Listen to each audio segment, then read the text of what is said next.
Ya tenemos en nuestro Zoom de aquí de Radio Caput al primer entrevistado de esta noche. Se trata del bioquímico Daniel Ricci, él es secretario general de FADUM.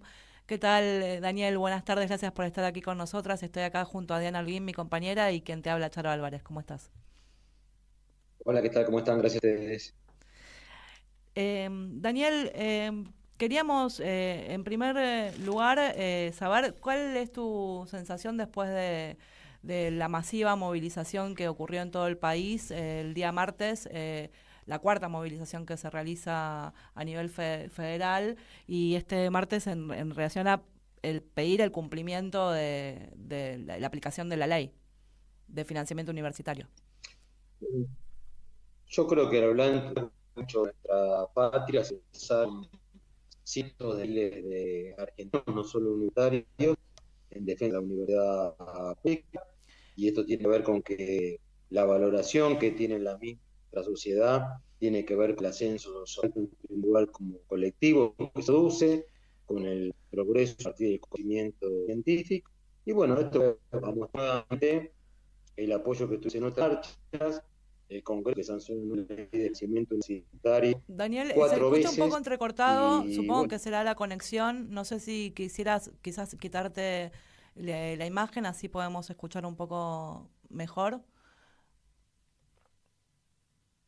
Ahí va. a ver si me escuchan por ahí. Sí. No, decía que como fue en las otras marchas, tuvimos el apoyo de toda la sociedad, de todos los argentinos, tenemos una ley de financiamiento aprobado en el Congreso por más de los dos tercios, pero bueno, un gobierno totalmente insensible, antidemocrático, que no cumple con la ley o cumple cuando le gusta. Lo mismo pasa obviamente con la ley de discapacidad, Tal que no cual. cumple, con la emergencia en salud. Y bueno, lo seguiremos enfrentando en la calle y agradecer el apoyo de todos los argentinos que se movilizaron en defensa de la universidad pública.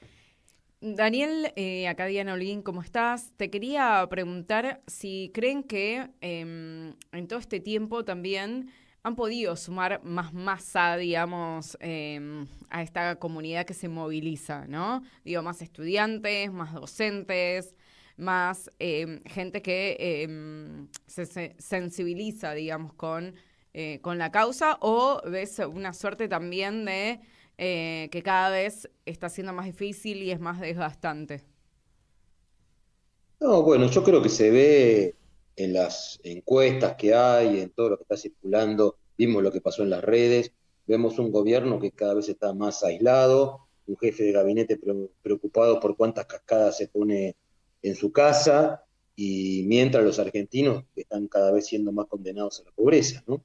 Más allá del tema de la universidad y de que nosotros venimos 17 meses ya de disminución salarial, porque todos los meses es más la inflación que lo que aumentan los salarios, de pérdida del presupuesto, de becas para los estudiantes congeladas en 35.000 pesos que no alcanzan ni para pagarse el transporte público, pero también vemos como trabajadores que pierden su empleo, tanto privados como estatales, vemos los jubilados que lo cagan a palo todos los miércoles, cada vez más pobres y sin medicamentos, como trabajadores que tienen que completar su ingreso trabajando en Uber 14, 15 horas por día. Y mientras vemos esto, vemos la fiesta de algunos funcionarios del gobierno, ¿no? Hoy Ujú. vemos un diputado que estaciona un auto que lo pudo importar de Estados Unidos, que dicen que vale más de $100.000, ¿no? Y vemos todo esto y me parece que la sociedad, que quienes tenían un poco de esperanza que mi ley venía a mejorar algo, lo que ven es que cada día están un poco peor y los únicos beneficiados son Adorni y cinco o seis más funcionarios de este gobierno y algunas empresas multinacionales y financieras. Te hago una pregunta, Daniel. Como secretario general de la Federación de Docentes Universitarios, quería saber cuál era la situación. O sea, sabemos de, obviamente, la baja en los sueldos y demás, pero también está habiendo una alerta en relación a que muchos docentes están dejando las universidades y hay muchas renuncias. ¿Cuál es la situación en este momento? Si ustedes tienen un relevamiento de eso como para informarnos. Sí, lo que está pasando que, a ver, hoy tenemos el salario más bajo medido en dólares de Latinoamérica, con lo cual la fuga de cerebros que en el año, la década del 90 se daba hacia el país del primer mundo, se está dando de científicos incluso a países limítrofes. Y en el caso de los docentes, por ejemplo, un docente que da clase de nivel medio o nivel terciario en una provincia gana más que un docente universitario, porque las peores paritarias de los argentinos fue para los trabajadores universitarios. Entonces empiezan a tomar horas en el secundario y dejar horas en la universidad. Y otros docentes, sobre todo de las profesiones médico, contador, bioquímico, arquitecto, están yendo hacia, ni que hablar los ingenieros, están yendo hacia empleos privados que son mucho mejor pagados que los empleos universitarios. Y si nos tuviéramos que imaginar, digamos, el cambio de gobierno para el 2027, ¿no? ¿Cuál, ¿Cuál creen ustedes que, o cuál es la propuesta, las ideas, fuerzas para pensar, no sé si la palabra sería reconstrucción del sistema universitario, pero para pensar, ¿no?, la universidad pública en el marco del desarrollo de una Argentina distinta? Mira, hace años los países más ricos eran los que tenían agricultura. Con la revolución industrial fueron los países que tenían industria. Hoy la industria obviamente sigue teniendo una fuerte importancia, pero hoy los países más ricos son los que más tienen ciencia y tecnología, ¿no? Sí, Tomemos distintos modelos económicos, tomemos Estados Unidos, Israel, China, sí, Corea del Sur, invierten más del 6% del PBI para ciencia y tecnología. En Argentina se invierte el 0,22%, claro. o sea, 0,22 contra 6%. Eso muestra lo que vamos a hacer en el futuro. O sea, hoy todos hablamos de la IA, de los desarrollos tecnológicos, y nuestro presidente que dice querer imitar a alguno de esos países que nombré, hace exactamente todo lo contrario que ahí pasa. Tal cual. Entonces me parece que si queremos tener una sociedad desarrollada, con inclusión social y trabajo de calidad y con derechos para los 45 millones de argentinos, es invirtiendo más en las universidades, es invirtiendo más en el desarrollo científico y tecnológico. Me parece que tiene que ser un pilar de cualquier política de reconstrucción de la Argentina para el 2027, tienen que estar incluidos la universidad y la ciencia y la tecnología. Totalmente. Y una de las cosas que también te quería preguntar, siguiendo esta lógica de, si querés, el 6%, la propuesta de un 6% al menos del PBI, como también se le había exigido, yo me acuerdo en la marcha del 2016, una marcha federal universitaria, si no recuerdo mal, 2005-2006, que fue la época también de que gobernaba Néstor Kirchner y que después efectivamente sucedió. ¿Cuál tiene que ser también la relación entre las universidades públicas y el sector privado? ¿Crees que también pensando en una Argentina en desarrollo distinta, saliendo del clivaje todos del Estado o, entre comillas, el estatismo, ¿no?, asociado al cuquismo, bla, bla, bla, pero digo, esta cosa medio entre es todo privado o es todo público, que pueda haber una alianza también estratégica en algunos sectores? Mira, en los países que mencionaba, China, en Estados Unidos, Corea del Sur, hay alianzas entre Ujú, privados y estatales. Sobre todo, a ver, el Estado puede hacer una producción científica y tecnológica, pero después el Estado no es el que lo desarrolla, ujú. el que lo produce. Por ejemplo, el CONICET puede hacer un barbijo, pero después el barbijo lo termina haciendo y poniéndolo a la venta una empresa privada. El CONICET o las universidades pueden hacer una vacuna, pero esa vacuna después la termina produciendo y poniendo en el mercado una empresa privada. Me parece lo que tiene que haber sí es una reconstrucción del tejido empresarial, Ujú. donde lo que tiene que haber no solo empresarios extractivistas que quieran vender las hojas sin procesar, que quieran vender el litio, el cobre o el petróleo sin refinar, y tiene que haber más una generación de empresarios que le pongan valor agregado a los commodities argentinos. Los países que exportan commodities terminan sumidos en la pobreza. Por eso me parece que en vez de exportar commodities tenemos que ponerle valor agregado argentino, y para eso es imprescindible una alianza entre la producción científica del Estado y las empresas privadas. Daniel, con relación a la no aplicación de la ley, ya hemos escuchado los argumentos, que no se ha definido la fuente de financiamiento y demás, que por supuesto, nada, tenemos claro que cuando hay intenciones y voluntad política por ejemplo, pasar fondos a la CIDE, no hay ningún problema con respecto al tema del dinero. Pero la pregunta que quería hacerte tiene que ver con, queda la instancia de la Corte, quizás sabemos que la Corte por ahí no va a tomar ninguna decisión por ahora, y qué es lo que ustedes están pensando como plan de lucha, digamos, porque más allá de la marcha, que por supuesto es importante, es contundente, emociona, digo, uno se vuelve viene como con más energía. ¿Qué es lo que están pensando en el día después? Mira, primero con el tema económico. La ley de reforma laboral de pérdida de derechos de los trabajadores hace que el Estado pierda en recaudación muchísima plata más de la que sale financiar la ley de financiamiento universitario. Uh-huh. Con lo cual, como vos decías, o la plata que le ponen a la CIDE o otras cosas, pérdida de recaudación por disminución de bienes personales para los más ricos. A ver, acá no es un problema económico, estamos hablando del 0,1% del PBI, con lo cual esto no le genera ningún daño al Estado en el superávit fiscal. Acá nosotros vamos a seguir en la calle, vamos a seguir defendiendo la universidad pública. Me parece que tenemos la obligación de, más allá de lo que suceda, llevar la universidad viva al 2027. Creemos que es la principal institución de ascenso social, tanto individual como colectivo, y herramienta imprescindible para el desarrollo del país. Y por eso, pese a todo, hay muchísimos trabajadores docentes, no docentes, que hacen un esfuerzo para mantener la calidad y el nivel educativo de la universidad, y también los estudiantes que hacen muchísimo esfuerzo para ir a la universidad.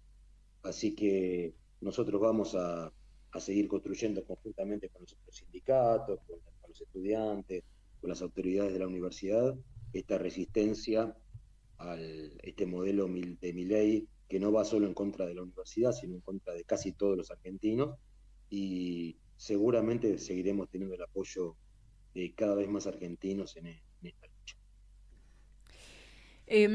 Daniel, una última pregunta, y también tienen que ver con construir, perdón, yo estoy muy insistente con lo que viene, porque con lo que hay, si bien acuerdo absolutamente, además en la lucha universitaria, también por lo menos me da una luz de esperanza pensar en lo que vamos a poder construir, ¿no? En lo que sí nos gustaría hacer y en lo que sí podemos proponer, no solamente como resistencia, como decías, de ascenso social, individual y colectivo, sino, bueno, ¿cuál puede ser la perspectiva?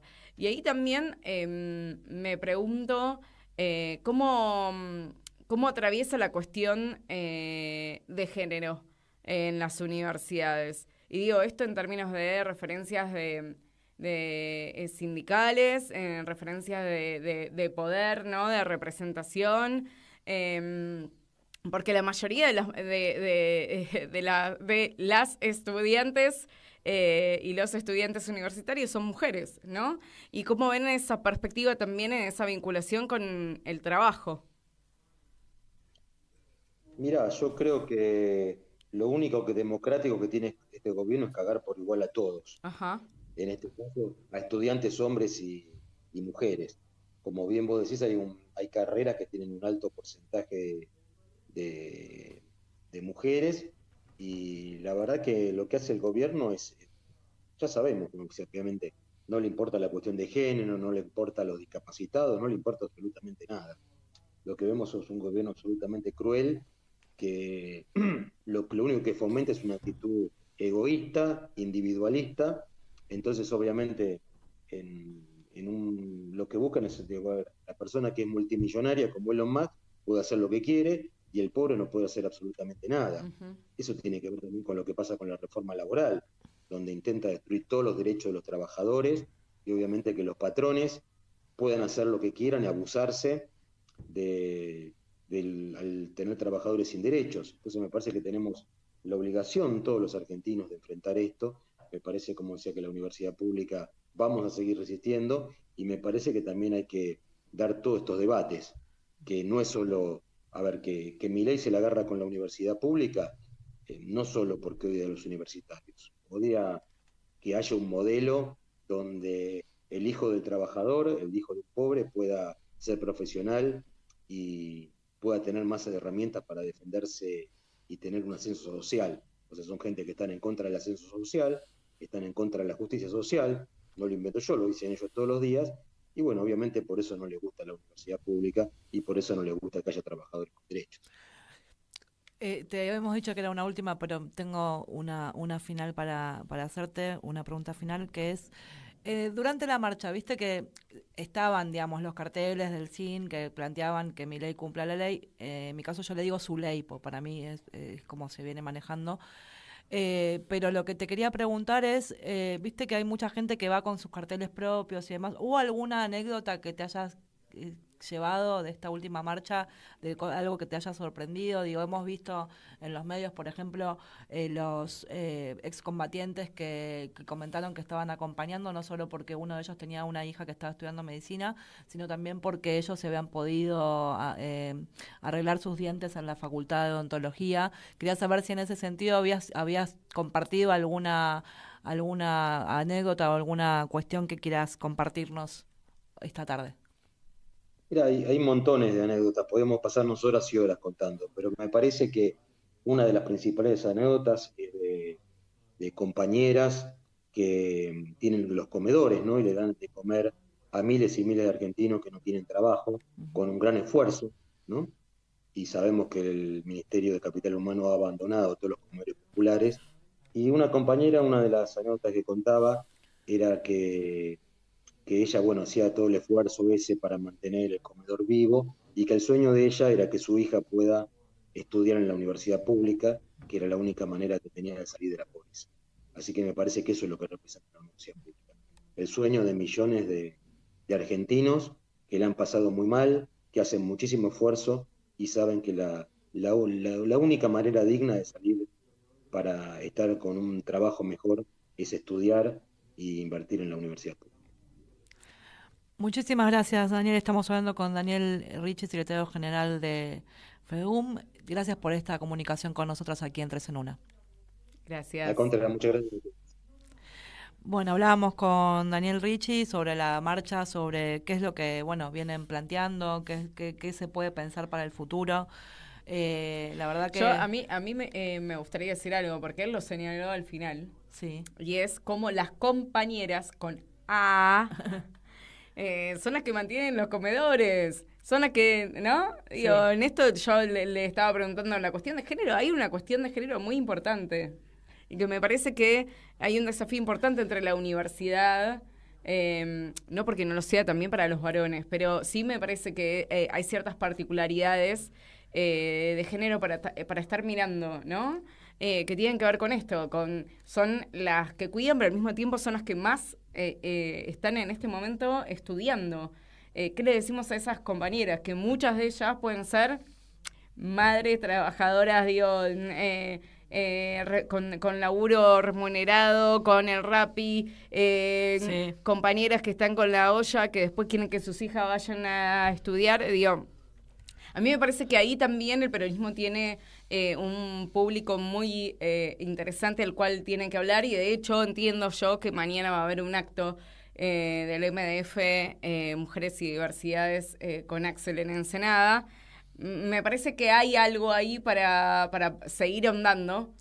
Sí, ya que traes a Axel, voy a comentar otra cosa que vi hoy que me parece importante, porque en esto o sea, ante el incumplimiento de una ley, lo digo desde mi profesión, que soy abogada en este caso, ante el incumplimiento de una ley, cuando no es una obligación llegar a una tercera instancia como la Corte, porque no es obligatorio en nuestro país tener una tercera instancia, digo, hay que buscar herramientas también creativas para forzar, digamos, lo que no sucede, y en ese sentido quiero comentar que después lo podemos profundizar quizás el jueves que viene, que Axel está pidiendo la entrega del predio, de distintos predios que tienen que ver con el INTI, que están en distintas localidades de la provincia de Buenos Aires, como una manera de evitar este desguace y este vaciamiento que están haciendo, y la venta de los terrenos que tienen que ver con el desarrollo de tecnología agropecuaria, que convengamos que es clave para el país. Así que eso también, digamos, porque más allá del acto que pueda haber en este sentido, me parece que no solo son algo, sino también son acciones concretas para poner frenos de alguna manera a lo que se viene llevando adelante, que no me parece menor y está bueno poder comentarlo y que nos enteremos, porque como venimos con una cadena nacional de adorno todos los días que suma alguna cosa más, todas las demás cosas también pasan de largo y son graves porque se viene la entrega de la hidrovía. Los aumentos en el bondi, en el transporte, esto va a ser tremendo. Escalonado. Sí. Va a ser tremendo para el bolsillo porque encima todos estos aumentos que tienen que ver con la quita de subsidios en los servicios básicos es quita de poder adquisitivo de la gente. Bueno, va a seguir aumentando, digamos, el endeudamiento. ¿Qué es lo que no veíamos? Por supuesto, todos te contestan, bueno, por el superávit, o la cuestión lo que pasa es que el superávit no se ve en el bolsillo de la gente, ¿no? No, lo que quiero no decir, hay un derrame. Está bien, está claro, pero lo que quiero decir con esto es, el superávit, pero la realidad es que vos ahora te das cuenta que en realidad todos éramos planeros, para decirlo de alguna manera, de utilizar las palabras de ellos, cuando el primer planero del país, por supuesto, es Alperín, tengámoslo en cuenta, porque es el que no paga un montón de impuestos, y es mucho más de lo que significa cualquiera de estas cosas que estamos planteando que deberían suceder. La ley de financiamiento universitario. Pero 15 veces, o sea, bueno, Ay, por eso Dios. estamos hablando de montos estrafalarios. Ahora, lo que digo es, lo que te subsidiaba el Estado que tanto quieren que odies era parte de tu tarifa de transporte. El Estado sos vos. De transporte que ahora te cuesta pagar porque son gastos que se van sumando, que todos los meses aumentan y lo que no está aumentando, ya sabemos, son los sueldos de todos y todas las argentinas y argentinos. Pero bueno, podemos ir ya igualmente a una tanda. Podemos ir a una tanda, pero antes le vamos a pedir a nuestro operador y a nuestra operadora nueva si pueden poner nuestro nuevo jingle de Lipo. Lipo, los caramelos y chupetines que eligen hace 50 años los argentinos. Ahora podés coleccionar los productos Maradona. 8 latas coleccionables con todos los equipos donde estuvo Dios. Seguinos en redes @LipoArgentina y conocé cómo adquirir nuestros productos. ¿Querés arrancar la mañana bien informado? ¡Rompela! InfoSiberia, las noticias en tu celular. Manda un mensaje de WhatsApp al 1128679078 y recibilo gratis todas las mañanas. Vos sos la única que me hace feliz cuando nadie te dice la verdad. InfoSiberia, las noticias en tu celular. No seas como los demás. Manda un mensaje de WhatsApp y recibilo gratis todas las mañanas.